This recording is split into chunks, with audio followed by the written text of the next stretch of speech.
That's okay, better come on.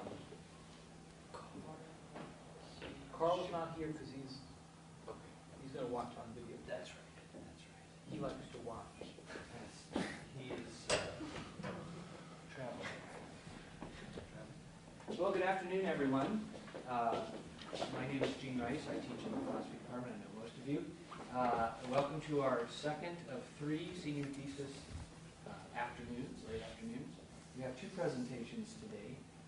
Jean Meckenstock is going to present first, and then Cassie will present afterwards. We're going to change the schedule just a little bit because Cassie is also presenting her political science thesis at 6 o'clock, so she has an even busier evening than John. So we're going to go about 50 minutes, 20 or 30 minutes of presentation, and then an equal amount of time for questions.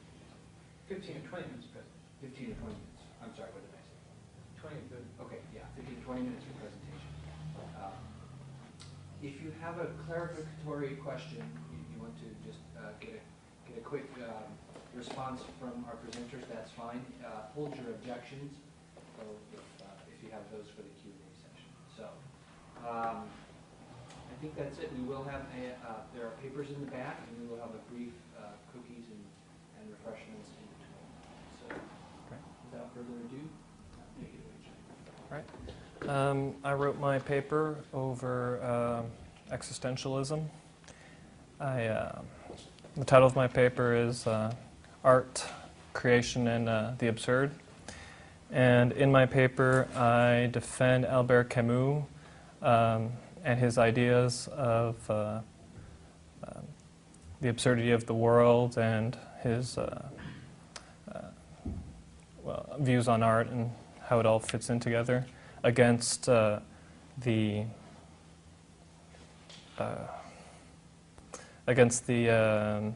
objections that Jean-Paul Sartre and Guy Bennett Hunter present against it. So I'll just start by explaining a little bit about existentialism so that we have a founding on what I'm talking about. Basically, it was a movement in Europe during the 1940s and 50s. It was a protest against the academic philosophy of the time, and it advocated a rejection of all externally imposed value systems. That includes religion, culture, and even reason. And it thought that it was better to closely consider phenomena in consciousness as they appear, without the church or even philosophy of messing with your experience of life. It's better to observe life. Existentialism is a different way of approaching philosophy that concentrates on questions of existence.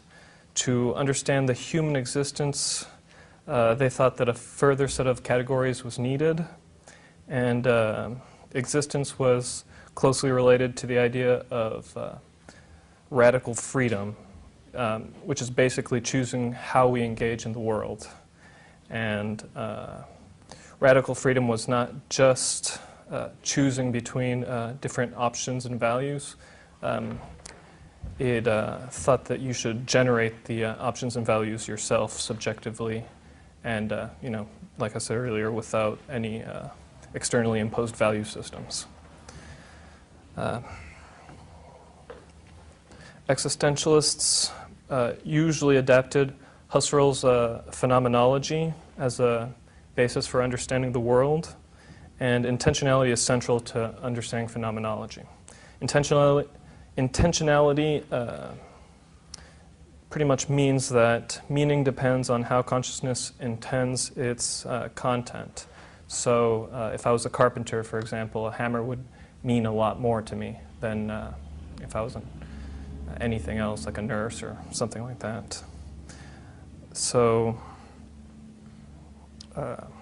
what this suggests is that the world already contains meaning, and that consciousness reveals it through the projects that you take.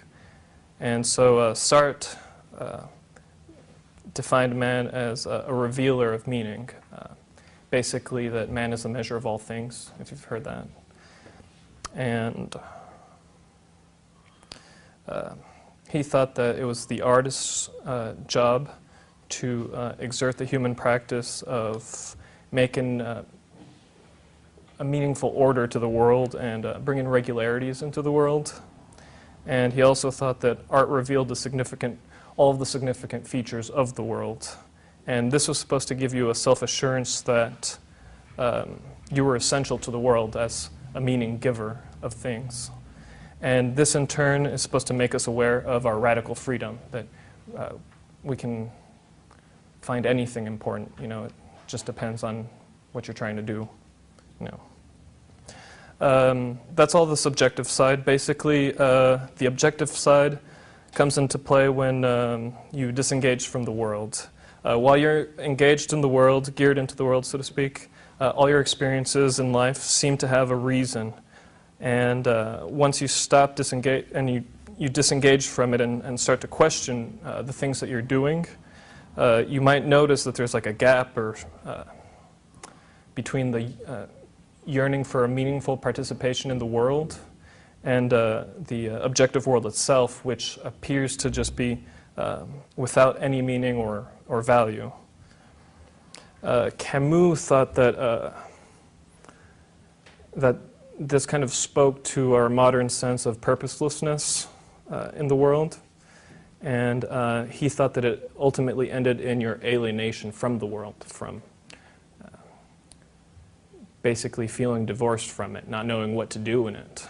And Nagel kind of took a more universal approach where basically when you take a universal view of your life, it might appear meaningless.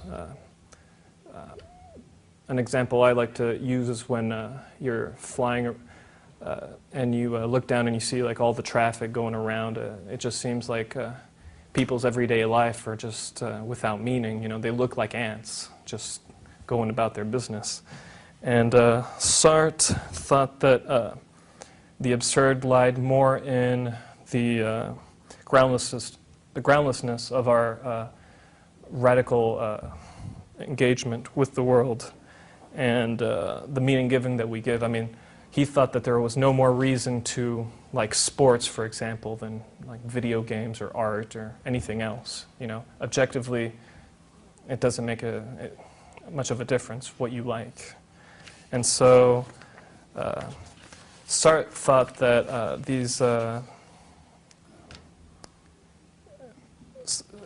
these moments of nausea that you get from the groundlessness of your decisions could be soothed, so to speak, a little bit by art. Like if you hear a jazz song, many of us probably listen to music to kind of help us through the drudgery of our work life and everything else in life. Okay. And existentialism has a close relationship with art. Many existentialists have contributed much to aesthetics thought. Many of them thought that artists were at an equal level, if not superior to philosophers. And Sartre, Beckett, and Camus, for example, were involved in a lot of artistic practice. They generally depicted absurdity and the alienation that we find in the world and in human existence, but it's usually as novelists, playwrights, or musicians. Existentialists found an intimate link between metaphysics and art. They thought that both of those, metaphysical inquiry and artistic practices, were ways of revealing our freedom and responsibility that we have to our lives.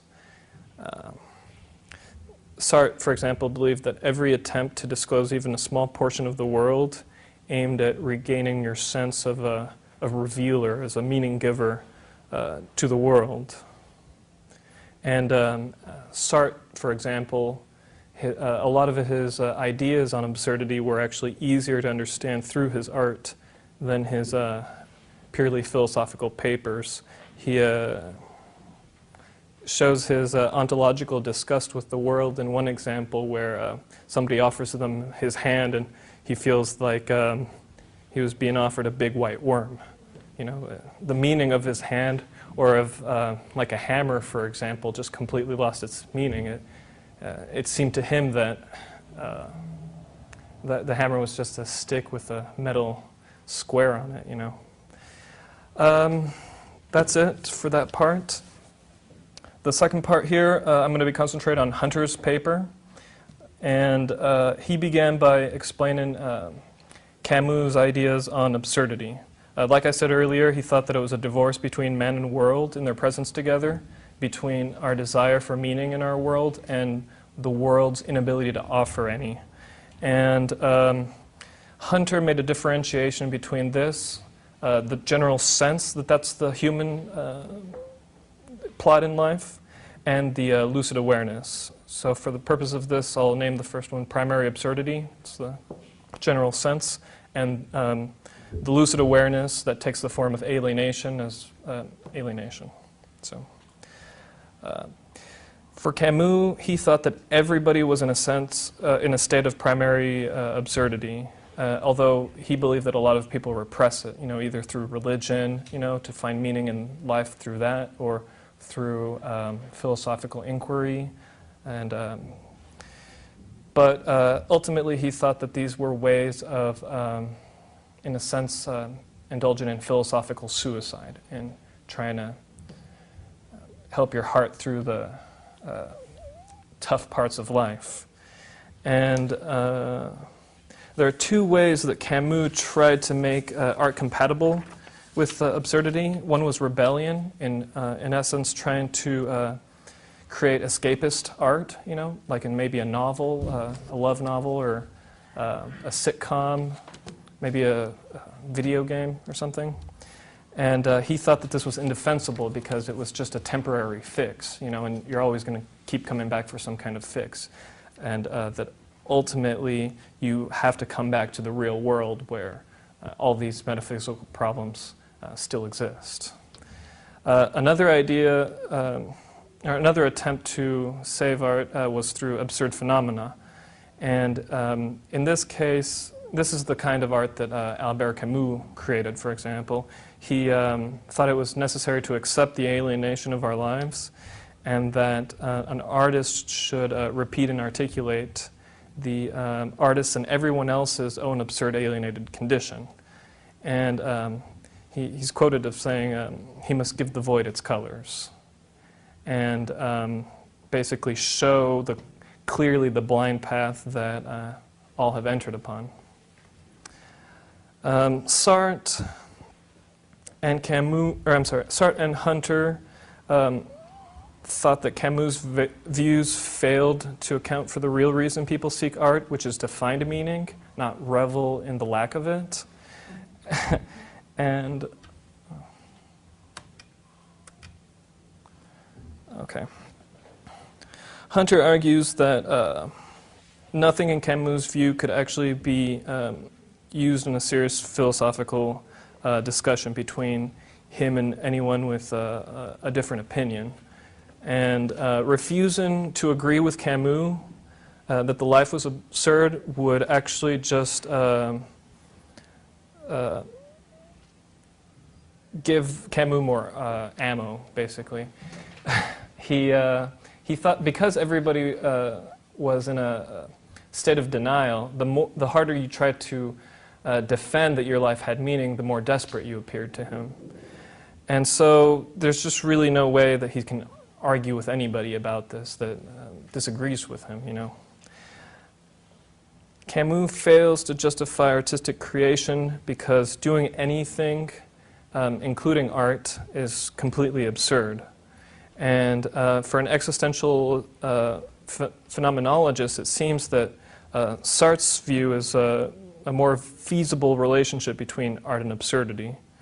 Art, in this sense, stirs up the sense of groundlessness of our radical behavior and radical engagement with the world. Art is supposed to let us reveal our radical freedom to each other and the inevitableness of choosing values among other competing values. Hunter brings up a quote from Camus in The Myth of Sisyphus. that he uses to argue that the world is ultimately meaningless. Camus says, "A man is talking on the telephone. We cannot hear him behind the glass partition, but we see his senseless mimicry. We wonder why he is alive." Sartre thought that Camus was presenting an incomplete experience, and could you hear the man's conversation, life would regain its ultimate meaning and inescapable significance. Sartre extends this argument to the rest of Camus' literary work,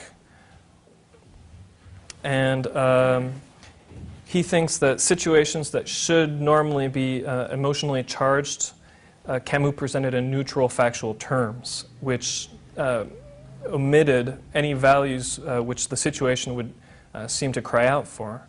Sartre believes that Camus does not understand the fact that traditional philosophy presented that meanings are also part of the immediate data. Meanings are already there within brute experience, and engagement with life comes with the inevitable desire to fulfill some kind of dream or goal. And thus, everything is meaningful. Everything contributes to some end meaningful goal for you. Now I'd like to make some replies. I think that when Sartre says that Camus was presenting unfair representations of experience, I don't think that listening to the conversation of the man behind the glass would help anything or show that the human action is inescapably important.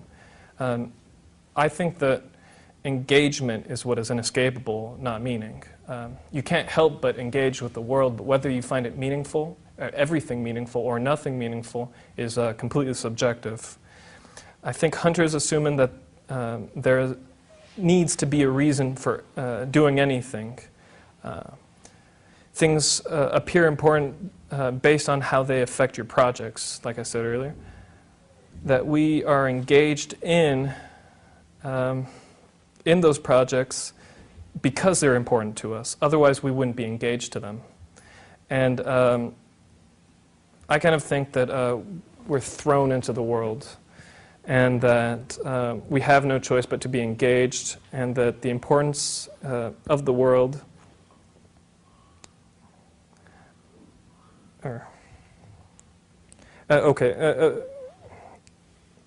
I think that we have no choice to be engaged to, and the importance we place on projects is just really an assumption that they must be important because we're engaged with them.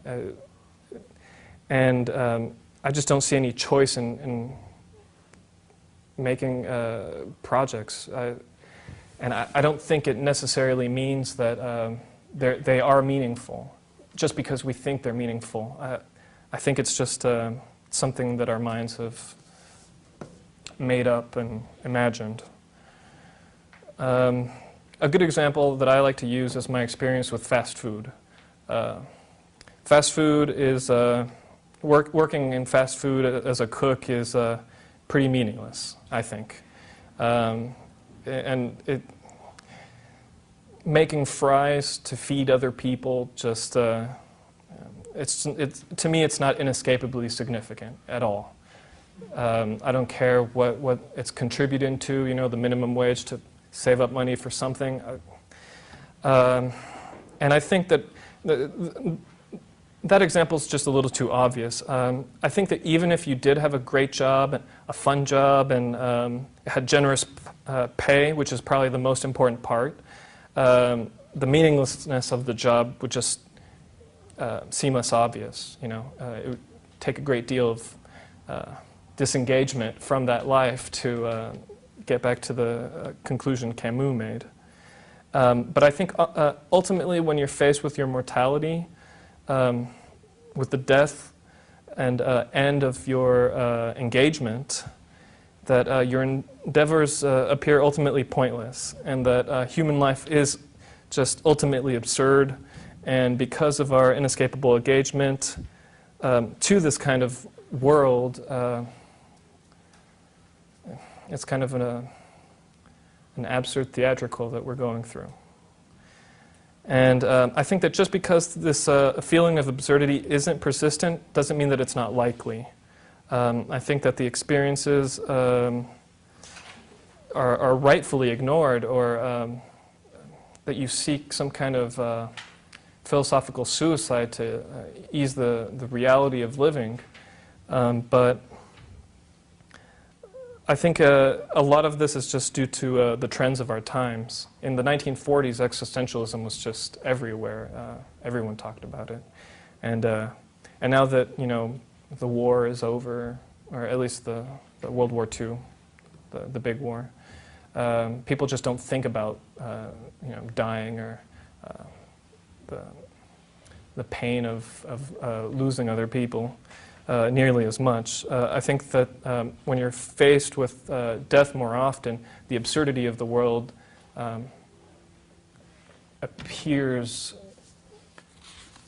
more obvious. I'd like to end this by saying that I think the role of art is ultimately meaningless. I think that even though Camus' philosophy can't sustain a philosophical discussion with anyone else, is unimportant, I actually see art as a way to bring other people to his position. The Outsider, for example, is a great example of that.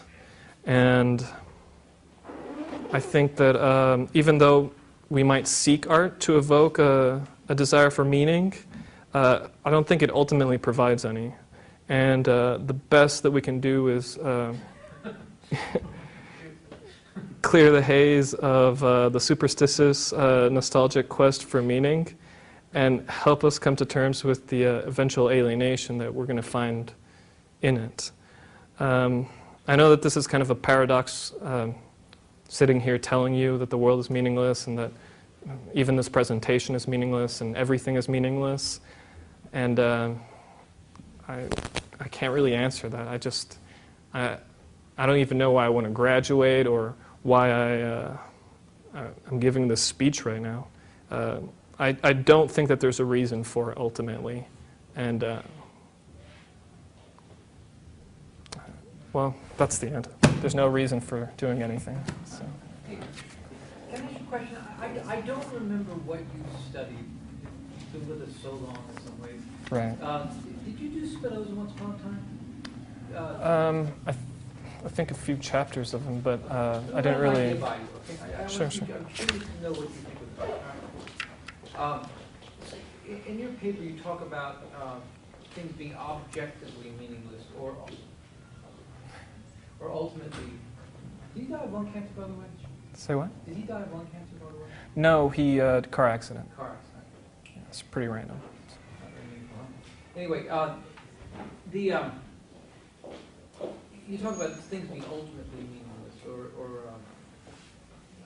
objectively meaningless, and I'm wondering if you'd be open to teasing apart two kinds of meaningless, objectively and subjectively. Let me run this by you. Okay? What if someone were to say, these guys would probably give a thumbs up to both, but what if someone were to say, the universe is meaningless? It's not up to anything. Has no telos, to use fancy Greek language. Right. Has no purpose.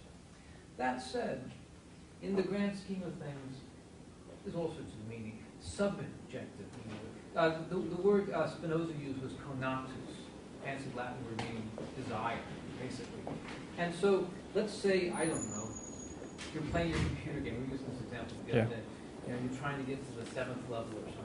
All right, you've got this drive to do that. Or let's say you're trying to get your play on Broadway. Right? And then you pull it off. Whoa! Or you're trying to graduate. Maybe not you, but other people. Or you're hungry and you want that sandwich. Right. Right? And then you get that sandwich. See, Spinoza would say, there's conatus kicking in, right? Pulling you to the next level. Right? Now you can move on to breakfast the next day. Right. Now, in the grand scheme of things, is there any meaning? No, curiously. There is on the subjective level these little things driven by your desire. Now, maybe, would you be open to consider this possibility? Because some folks will say, well, in the grand scheme of things, there is no meaning. But in the small things, they go, oh yeah, there's tons of stuff. Let me just tell you. I mean, there's my project, and your project, her project, and his project. Everybody's up to something. Everybody's got a racket or a project. Well, not everybody, but I mean, there's depressed people. Depressed people are in a class by themselves because they don't have subjective meaning. They have, you know, they're like in tune with the universe, you might say, at some level. But I'm floating an idea that what if someone, this is a kind of objection, you might say, to you and Camus' position. What if someone were to say, all right, we grant for the sake of argument that the universe is up to nothing in particular.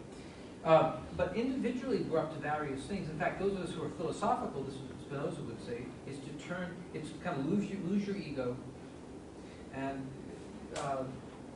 his phrase is the intellectual love of God. Basically turn your mind to understanding the meaningless but rather interesting to study nevertheless universe. Complex question. The premise is that there's an ambiguity here between, I'll call it, for want of a better term, objective meaningless and subjective meaningless. It seems to me you might want to accept one and reject the other. What do you think about that? Well, I would reject both. Not surprised? Right. Okay, so we've given that there is no objective meaning in the universe. Right, right. I think that when you start questioning why you desire things, and specifically, I gave the example of death looming its ugly head at you as a way of kind of bringing you to question what you've been up to for the last 50 years or whatever. It's usually midlife crisis, right? And I think that no matter what you've been up to, I think there's going to be a sense that you didn't really do much, and that I mean, you know, even people like Donald Trump, or I don't care who it is. I think that basically there is a hole between wanting a telos, for example, a god or a soul or both, and or yeah. I mean, see, the point is though that I don't see the point of many of these projects when it's ultimately just going to end, when we already know the conclusion, and that all these things that you've been collecting in life, art or gold or whatever, is just going to end right there at the end. I'm not sure why I'm building myself to be anything special or different or and the answer great. That it tastes good or something like that is not satisfying. Yeah, it just it doesn't taste good to me, I guess. Okay, I seem to think that you're making a category mistake of the type that evangelical Christians like me often are accused of making. When we talk about life being meaningless without a God and an eternity, which is that we're often accused, and I think we do make the mistake, of equating meaning with duration. Why can't something be meaningful in the here and now, even if it doesn't last forever? What is it about my friendships and my relative meaning to the here and now that negates it because it's not eternal? What is it about time that dilutes that? Well, okay, I think people like Camus and I just have a kind of habit of fast forwarding through life, and like, for example, I don't mind looking like a jackass in front of you guys because I'm probably going to move somewhere, and so I don't care what anybody around here thinks about me anymore, Right. Oh, or like when I go on vacation, I might act sillier than I would in Hayes or something like that, or my home, just because I know that I'm not going to see these people again. I don't care. And now in a place like Hayes, it does seem to last longer. Like, I notice that people try and escape, and then they inevitably just come back because they ran out of money or whatever, their projects failed. And I think that the longer your relationships last like that, instead of being shorter, the easier it is to enjoy those things because you're going to have it for at least a while. But for me, life just goes by ridiculously quickly. I barely notice it, it goes by fast. Like a friend of mine went to Colorado, and I figured out that he left like a month after he left. Like I called him up, hey, you want to grab a beer? He's gone. And I think just the fact of mortality, that someday all of our loved ones are going to be dead, you know, it's just that I find it more difficult to become attached to anything, you know. That's just, and for me, it's because I've tried to ration through time and death, and I mean, I've already I've already just decided that what I feel here is all I can know. So I'm not going to try and make guesses about the afterlife or anything like that. Well, I mean, taking a step back, I mean, if the question is life meaningless or not? I mean, I'm uncomfortable with the question in the sense that I'm not sure that I understand it. Yeah. I mean, what does it mean to say that life is or is not meaningless? I'm not sure I understand what it would mean to answer that question one way or another. I don't feel confident enough to really. It's like if somebody says, well, is there good? It's like, well, could you clarify? It's like, Right. is life meaningful? Well, what do you mean? Okay, well, The meaning of meaning. the meaning of meaning, right. Right, well, you know, because there is no objective side, I guess Sartre might answer that it's in the radical freedom, and I think that's where what he's getting at, is that meaning and anything else is completely subjective, and you know, there is no universal, you know, form of meaning or. Okay, so it's the idea that meaning is not somehow universal. The idea is the subjective still exists. So, I mean, this is a mistake sometimes people would make. They'd say, well, if it's subjective, it therefore does not. If it's not mind independent, it therefore does not exist. Of course, that's nonsense. We all know that is, right? Maybe meaning is mind dependent in some way. But that doesn't mean that it does not exist. It might not be universal in that it is found in all places in the same form. Right. That does not mean it does not exist. Right, well, I mean, I guess the problem of the subjective meaning that people find in life is that it's, to me, it's just futile. It doesn't last long, and I've always thought it was kind of an illusion.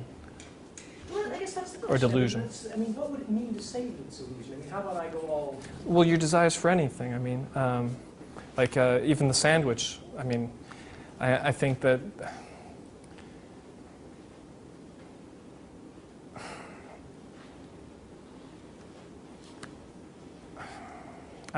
the meaning of grabbing a sandwich, for example, just to feed yourself so you don't starve, is meaningless. You know, I think eventually you're just going to die, and you might, I don't know, through some of my other experiences in life, you know, I've found it very difficult to get out of bed in the morning. You know, now sometimes they're drug related, sometimes they're not. You know, but regardless, I just can't seem to find a reason for continuing the drudgery of even eating. You know, it seems annoying.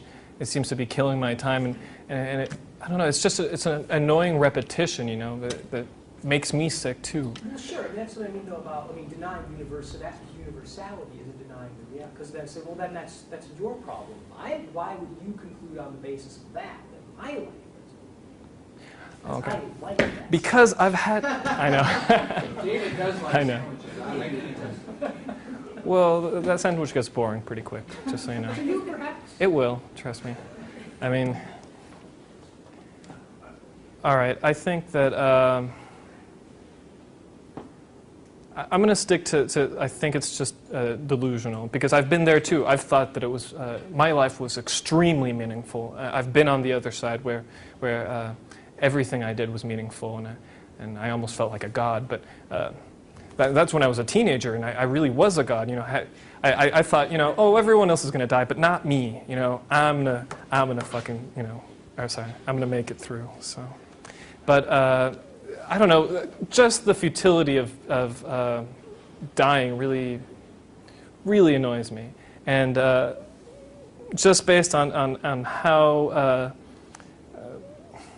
how short it, like the pleasures of finishing your desires, of accomplishing your desires, you know, and then having to find a different desire, you know, because you know, once you've accomplished your goal in life, you've got to make another goal in life, you know, unless you're making goals that cannot be fulfilled, and then I'm not sure why you're pursuing that kind of goal, just because if you can't, it's not really a goal anymore, like changing the world or, making a difference. Or, those are so almost impossible to accomplish, that it's not even a goal, I think some people do find meaning in the pursuit of those kinds of goals, or even more pragmatic goals where they, finish the goal and then they go on to a different goal and stuff. But I don't know. I think once you're dead, it just ultimately doesn't matter. All those goals, all the things that you wanted to do, just doesn't matter. I'm calling it in first, but I want to go back to the art a little bit and push on, I think, a tension in a lot of existentialist writing, and maybe a tension that you feel, I'm not sure, but it seems like you want people to agree with you, that it would be better if the Donald Trumps of the world saw the absurdity of their life. Okay, well, part of the reason is because I kind of agree with Camus in that once we get so engaged into those projects, we kind of lose sight of the world. All that matters is accomplishing those tasks. It doesn't matter whose face you step on. Those goals are, what are making your life worth being here. Oh, crap. And I have a big problem with the engagement that people have to their lives, and to me it really seems like they're not really there. Like that, especially like when they talk to me, it just seems like a lot of what they're saying, a lot of their interests are just vacuous and infinitely like short-sighted, and like it just bores the hell out of me. I just. But can you say anything more than that it bores you? Because someone could say, well, yeah, but listening to this talk bores me. So Well, I think. Why should we prefer the authentic life, the authentically, the person who appreciates the absurdity of life, to someone like Donald Trump who just likes building giant buildings with his name on it, and running for office. I'm going to be running into contradictions if I talk about this. That's all right. But I think it's a little bit better than a life that doesn't.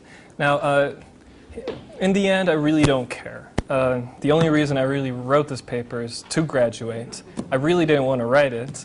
Especially because of what I was writing about. I'm contradicting myself by sitting here and educating you on the absurdity of life. It is absurd, right? It's doubly absurd.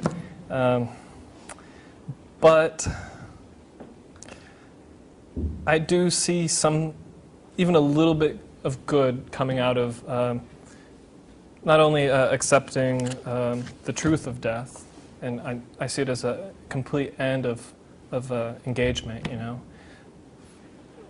I think it'll give you a more complete sense of reality to accept death, and I think it'll allow you to treat people with a little bit more humanity, if you will, as not just ends to a goal. And that's the part I like about it, is that to me it suggests that we're all in this together, like we're all here for a very short amount of time, and so we should basically try and help each other, You know what someone's going to say, right? That's an old answer. This is like Greek tragedy all over again. Solidarity in face of the void. Right. Meaning of life. That's it's an old answer at any rate. You may want to reject it, but it has a kind of a little flame in the heart, in your heart. I'm not one given to accept the void after death. But even if I grant that,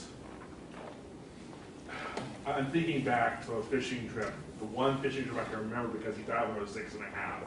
I had with my grandfather and my younger brother.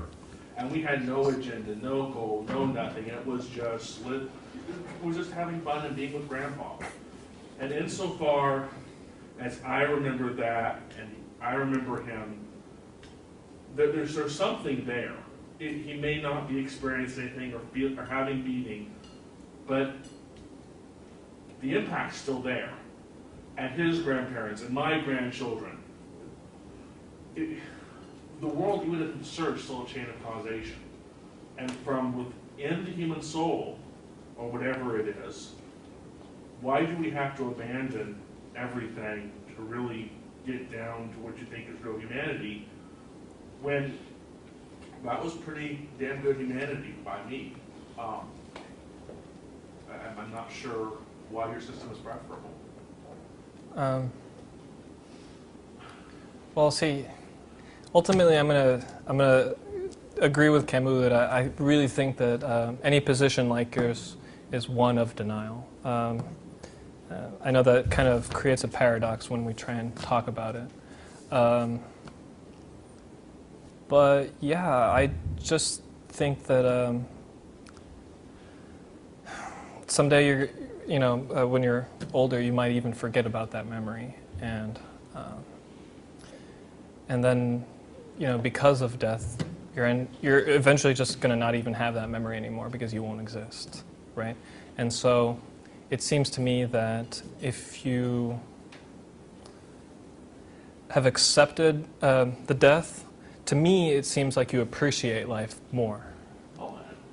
Because, it's so, short, you even see things differently, and I think it's nicer, it's in a nicer light, because you appreciate everybody more because they won't be around forever. Couldn't one accept death and accept that fact about themselves without dropping meaning? I'm plenty, I think, personally ready to die, not or no God tomorrow if it happens. Let's never make it happen. Oh. But I'm not. Yeah, but that's a general approach I bring to life, and I don't see how.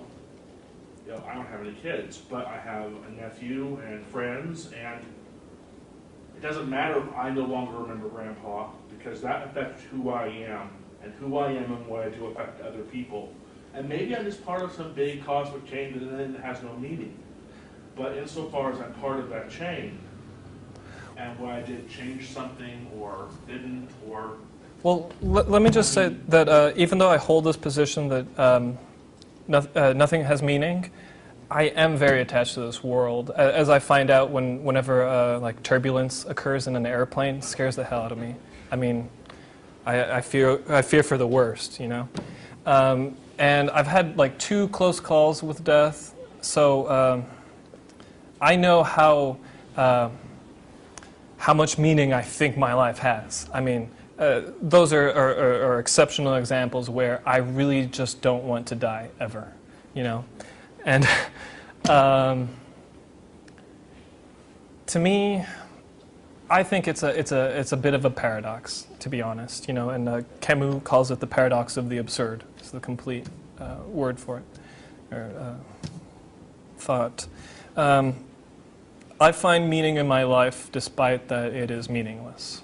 And there's where the paradox lives, And I can't help it, I think it's kind of a theatrical, an absurd theatrical where the only way that I can kind of ease the pain of this paradox, the way I see it, because of death especially, is by just accepting the world as it is, of accepting how divorced I am from it when I'm not about to die. In your studies, have you ever gotten an opportunity to take a peek at Buddhist thinking, fundamental Buddhist thinking? I have thought of it. Like Four Noble Truths, that kind of thing? Well, I'm curious to know what you think about this, because I could imagine someone of a kind of old school Buddhist perspective is thinking that, well, yeah, if you look at how people live their lives, thirsting for this, that, or the other thing, it comes out that, well, at some level, it's empty striving, and there's a kind of suffering going on, a kind of unsettledness, which if you could just free yourself from your whatever you want to call it, ego, you have a kind of liberation. Now, to call that liberation meaning is a little odd because in a way it's to cease to care about yourself in a way. I mean, it's to sort of get over that. Right. And yet this is preached in some places as something close to a religion. And being I don't know, a stab at what's the meaning of life, in other words. What do you make of the rough sketch, Buddhist perspective? I'm curious. Well, I mean, it does have a lot of similarities, and so I am more prone to that than... Does it strike you as defective in some way or short-sighted? Would Camus and you dismiss it? Or? Well, as far as it being liberating, I do think so. As being short-sighted? Yeah. I am impressed with particular Buddhists, Buddhists. Like Buddhist garden design in Japan, or Buddhist Like Zen Buddha? Huh? Like the Zen Buddha gardens or whatever? For instance, yeah. It's just like, it's an example that pops in my mind of a, I don't know, a stab at meaningful art or something with an absurd perspective. Yeah, no, definitely. The fact that they make it in sand and then they brush it off is a great example of how Camus thought of his own work. And I just recently lost all my artwork. I do digital art, so it just hard drive failed and I didn't back it up and whatever. But I'm not that disappointed in it. I didn't even think about it very long. What really annoyed me is that it shaved off some time from my paper, because I hadn't saved it yet, and that's what was really annoying me because I didn't want to come back to fix it all. But for art, I don't know. I'm always going to have that experience of making that artwork, and for me, that was really all I was doing is experience in making pointless art. Ultimately pointless, I guess I should say. So yeah, I do like the Zen Buddha gardens, and I think it's a very compatible with what Camus was saying. But I think that if you start to find meaning in that art, it does start to contradict what Camus was thinking. The point is that what you're engaged in is pointless, and it doesn't save you from the human condition. Nothing does. So. Nothing. So for you, this is kind of this is your attempt, if I understand your conversation here right, your approach at just getting rid of your self-centered ego and being okay with what is. Yeah. And moving onward in the way a Buddhist would. Right. And I think a lot of good philosophical religions have some of this at their core, which is get over yourself. You're not that big a deal. Maybe you're important here, but you're not that big a deal. Right. And insofar as that goes, sure. Yeah. I'm just wondering, where the tipping point is. I'm still struggling to find, because maybe I'm in denial, maybe you are, what it is about doing it this way that is appealing to you. What is it? I guess I think for me, it's an honest opinion of reality, and I don't know. I've just been obsessed with truth since the day I was born, and I've been questioning religion and everything since about 9 years old or something like that. Around the time my parents told me that they were tricking me this whole time that Santa Claus was not real. And so, that was kind of like the tipping point for me. I thought, so what is real, right? And I like the honesty of it. And like when I read The Stranger, it seemed to communicate truth to me, even if it's inferior and doesn't last long. That is a little bit of value that I'm accepting in our temporary state here. Just about out of time. Any last questions? Sweet.